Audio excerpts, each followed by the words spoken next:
कल्याण ज्योति सब जगत की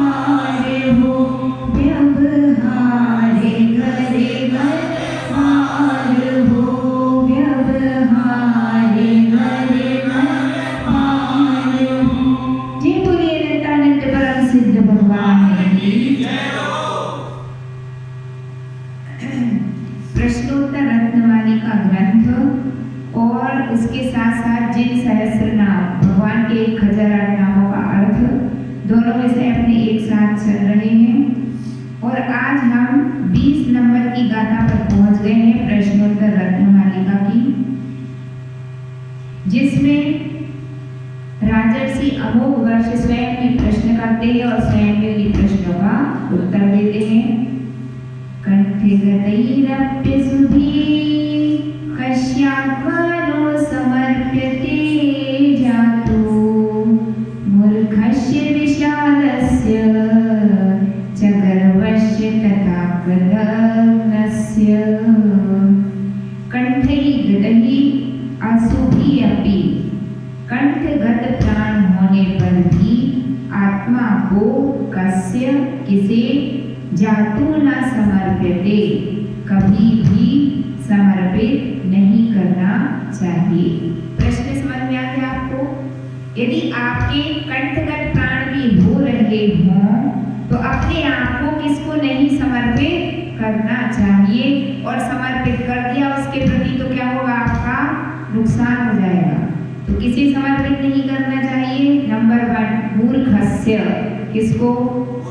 यदि आपने मूर्ख को अपने आप को समर्पित कर दिया तो क्या होगा, वो आपको कोई अच्छी दिशा नहीं दे पाएगा, कोई अच्छी बात आपको बतला नहीं पाएगा, क्योंकि उसके पास प्रज्ञा ही नहीं है। अज्ञानी को अपने आप को सौंप दिया तो क्या करेगा, है ना, आपको गलत राह दिखाएगा, तो अब आप कुछ कर ही नहीं पाएंगे। वो जिस रास्ते चलाएगा उसी पे आपको चलना पड़ेगा, और जो जिसके पास अच्छी बुद्धि नहीं है उसकी बुद्धि से चलेंगे तो अपना क्या हो जाएगा, सर्वनाश होगा। इसके बाद है विषादस्य, खेद खिन्न पुरुष को।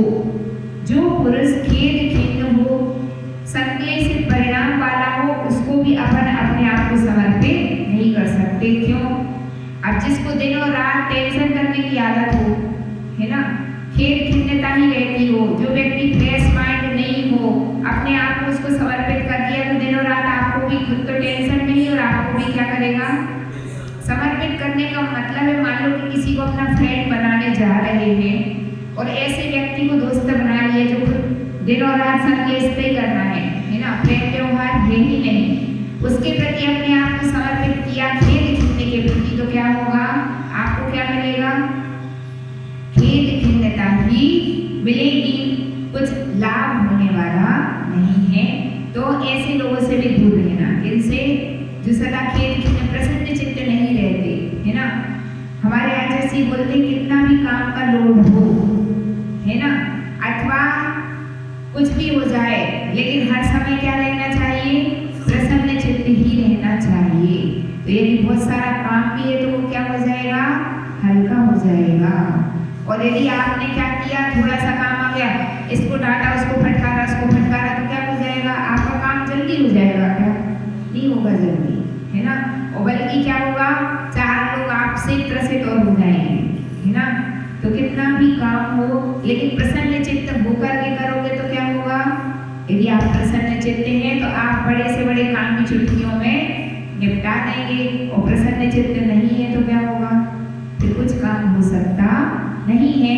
इसलिए जो व्यक्ति गंभीर प्रकृति के हों, धैर्यवान हों, जिनसे अपने को कुछ मिल सकता है, ऐसे व्यक्ति के प्रति समर्पित होंगे तो क्या होगा, कुछ ना कुछ उपलब्धि होगी। विपत्ति भी आ जाएगी तो वो अपने आप को क्या करेगा, संभाल लेगा अपने को, है ना।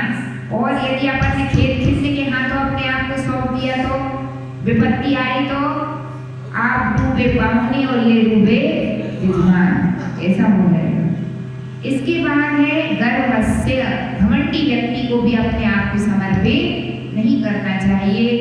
यदि कोई घमंडी व्यक्ति है और आपने अपना समर्पण उसके प्रति कर दिया तो क्या करेगा, वो आपको कभी कोई अच्छी बात सिखा नहीं पाएगा, स्वयं भी मान करेगा, तो आप जिसकी संगति में रहेंगे आप भी कोई काम सीख जाएंगे, है ना।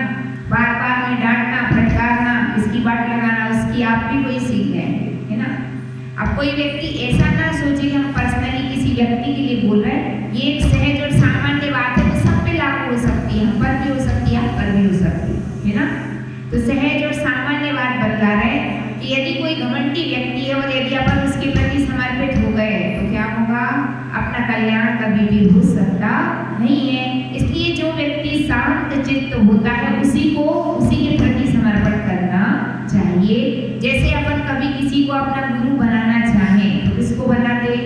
सौम्य मुद्रा के धारी हों, शांत प्रकृति के हों, तो उनके पास जाएंगे तो क्या होगा? अच्छी शिक्षा मिलेगी, वो अपन को अच्छा रास्ता दिखाएंगे, है ना।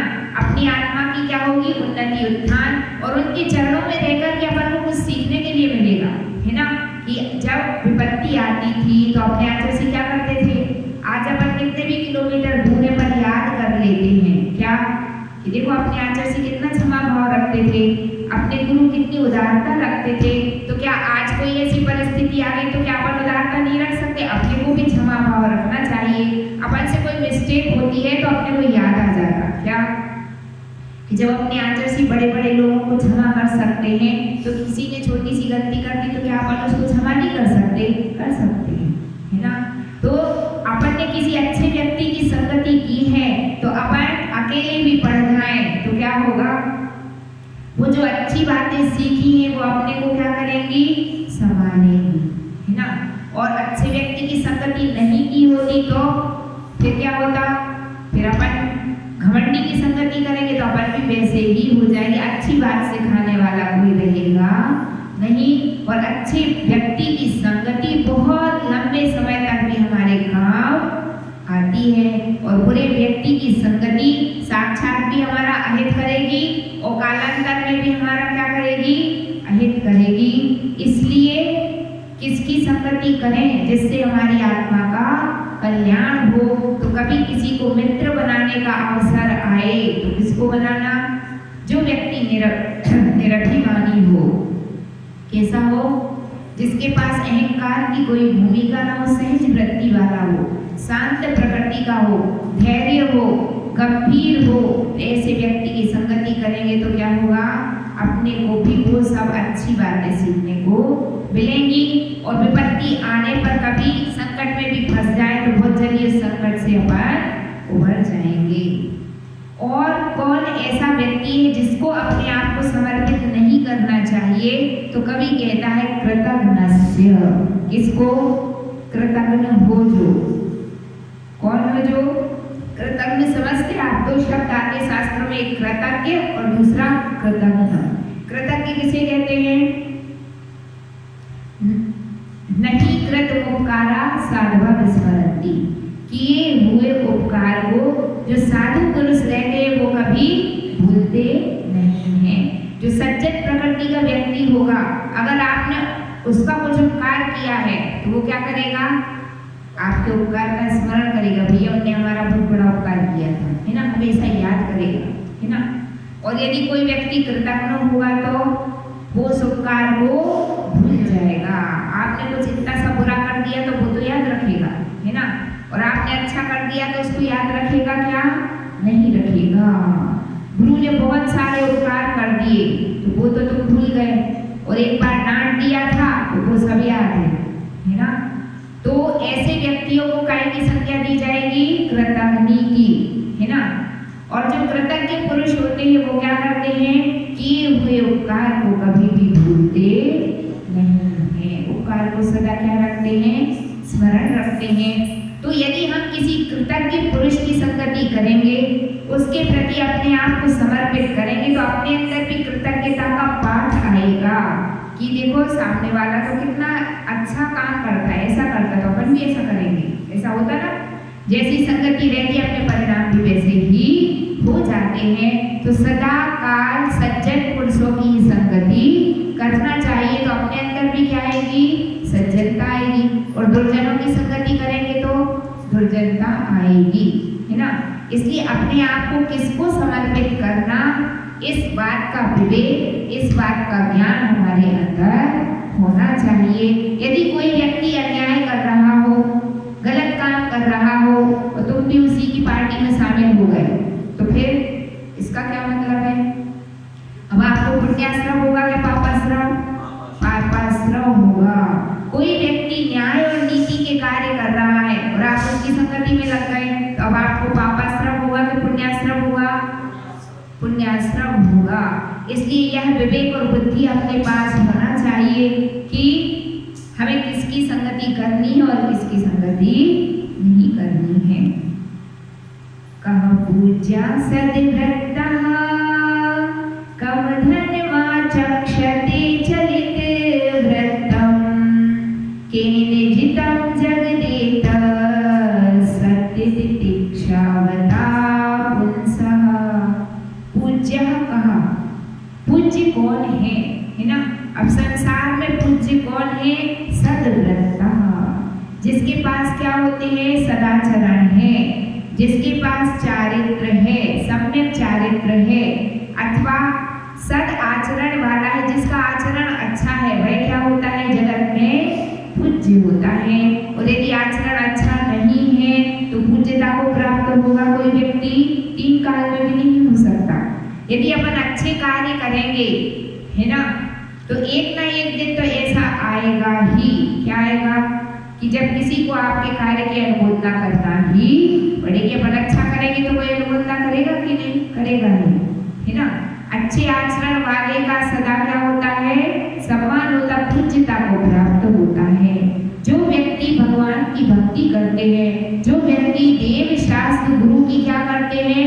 सदाकाल भक्ति करते हैं, तो भक्ति सुंदर रूपम स्तवनात् कीर्तिस्तपोनिधिषु, है ना। देव शास्त्र गुरु की भक्ति करने से क्या होगा? सुंदर रूप की प्राप्ति होती है, और उनकी स्तुति करने से, उनका गुणगान करने से क्या होता है? व्यक्ति लोक में कीर्ति को प्राप्त करता है। यदि अपन परमात्मा के गुणों का गुणगान करेंगे, है ना, भगवान के नामों में मन नहीं लगता, है ना, तो काहे में लगता है? भगवान के नाम में ही मन नहीं लगेगा तो काहे में लगेगा, है ना। परमात्मा का एक एक नाम उनके गुणों को बतलाने वाला है, और यदि परमात्मा की स्तुति में ही मन नहीं लग रहा तो तुम्हारी 3 काल में स्तुति कोई नहीं करेगा, निंदा ही करने वाले लोग मिलेंगे, है ना। इसलिए परमात्मा की स्तुति में मन लगना चाहिए, नहीं भी लगता है तो लगाना चाहिए। परमात्मा की स्तुति में नहीं मन लगता, किससे कहानी सुनाओ, है ना, तो किससे कहानी भी सुनना चाहिए। उससे भी क्या होता है? अपने को क्या आती है? दृढ़ता आती है। लेकिन उसके साथ साथ क्या करना चाहिए? भगवान के नाम में भी मन लगाना चाहिए, क्योंकि जितनी परमात्मा की स्तुति करेंगे उतने ही पाप कर्मों की क्या होती है? निर्जरा होती है। इसके बाद अधनम कम आचक्षते, निर्धन किसे कहते हैं? चरित व्रतम, जिसका चारित्र अस्थिर है वह क्या है? निर्धन है ना। जिसके पास चारित्र नहीं है वह क्या है? संसार में निर्धन है, और जिसके पास चारित्र वह क्या है? धनवान है। पर आज का समय ऐसा है कि जिसके पास पैसा है वह क्या है? पूज्य है ना। और आपने सब कुछ त्याग दिया, जिसने त्याग दिया उसके पास कुछ है क्या? वो तो निर्धन हो गया, है ना। जिसके पास सब त्याग दिया तो कुछ है क्या? कुछ नहीं, ठन गोपाल, है ना। लेकिन आगम क्या कहता है कि जिसके पास चारित्र है ना, उसके पास सब कुछ है, और जिसके पास चारित्र नहीं है उसके पास कुछ भी नहीं है। इसलिए प्रत्येक जीव को अपने जीवन में सत्व्रतों को धारण करने का क्या करना चाहिए? पुरुषार्थ करना चाहिए। चारित्र को अंगीकार करने का क्या करना चाहिए? पुरुषार्थ करना चाहिए।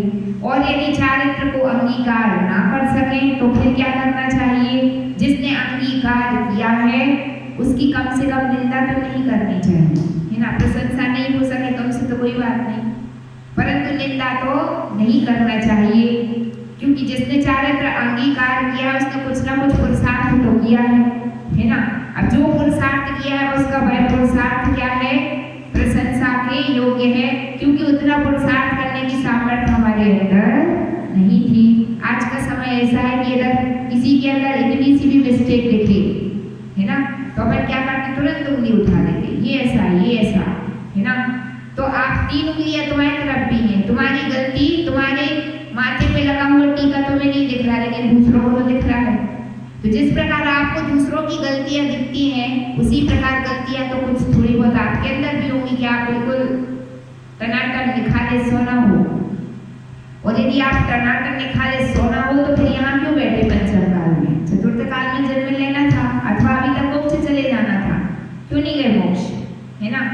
तो दूसरे की गलती देखना आसान है कि कठिन है कि सरल है? बहुत आसान काम है, इजी है ना। लेकिन किसी के प्रति उदारता रख लेना वह आसान है कि कठिन? किसी के दोषों को देखते हुए भी अगर आप चुप रह जाओ तो हम मान जाएंगे कि आप शास्त्र ज्ञानी हैं, है ना। आपकी जुबान से एक शब्द भी ना निकले। दूसरों के दोषों को देखते हुए भी अगर आपके मुख से एक शब्द भी ना निकले तो आप समझ लो कि आप विद्वान हैं, है ना। लेकिन यदि कोई चारित्र का भी पालन कर रहा है फिर भी अपन क्या देख रहे हैं, इसने ऐसा करा, इसने ऐसा करा, इसने ऐसा करा, तो तुमने कहीं कुछ भी नहीं करा। नहीं, हम तो ऐसा नहीं करते, हम तो ऐसे नहीं है। तो फिर कौन है ऐसा? सब दूसरे लोग ही हैं, है ना। अपन तो बहुत बढ़िया एक नंबर निखाले साथ में, है ना। तो फिर इधर केवल सिद्ध शिला पर बैठना था आपको, है ना। इसलिए किसी के अंदर 1000 दोष भी हों तो श्रेष्ठ ज्ञानी और विद्वान कौन हो? जो उन दोषों को पीने का साहस रखता है ना। जो उन दोषों को पीने का साहस रखता हो वही क्या कहलाता है? ज्ञानी और विद्वान कहलाता है। तो इसीलिए यहाँ पर कहा गया है कि जो चारित्र का धारी है वह तो क्या है? धनवान है, और जिसके पास चारित्र नहीं है वह क्या है? निर्धन है। इसलिए चारित्रवान की प्रशंसा बन सके आपसे तो बहुत अच्छा करना चाहिए, और यदि चारित्रवान की प्रशंसा ना करते बने तो कम से कम निंदा से तो बच ही जाना चाहिए, क्योंकि फिर नुकसान आपका ही है, दूसरे का कुछ भी नहीं है ना। इसके बाद आगे कहते हैं कैन जितम एतत् जगत, वह संसार किसने जीता? सत्य तितिक्षा बता तुलसाम। इस संसार को कितना सुंदर प्रश्न है, इस संसार को किसने जीता? संसार को अगर अपन एक आध क्या जीत ले, पद जीत ले, है ना, कोई मैच जीत ले या कोई भी चीज विन कर ले तो अपने को खुशी होती कि नहीं? कोई चीज भी जीत ले तो खुशी होती कि दुख होता? बोलो, खुशी होती ना। अगर अपन कोई भी चीज में जीत जाए तो खुशी होगी कि दुख? और यहाँ तो किसको जीतने की बात चल रही है? पूरे संसार को जीतने वाली बात चल रही है। संसार किसने जीता? तो अब आप सुन लीजिए कि संसार को कौन जीत सकता है? जो सत्य हो, सत्यवान हो और सहनशील हो, वो क्या कर सकता है? संसार को जीत सकता है। तो अपने को सत्यवान बनने का पुरुषार्थ करना चाहिए। कभी भी झूठ ना बोलें, बेईमानी ना करें और कभी भी अन्याय और अनीति से धन का उपार्जन नहीं करना चाहिए। सत्य की राह पर चलने का पुरुषार्थ होना चाहिए। दूसरा, सहनशील होना चाहिए। क्या होना चाहिए? है ना। सहनशील जितने होते जाएंगे उतना ही हमारी आत्मा का कल्याण होगा और संसार को जीत सकेंगे।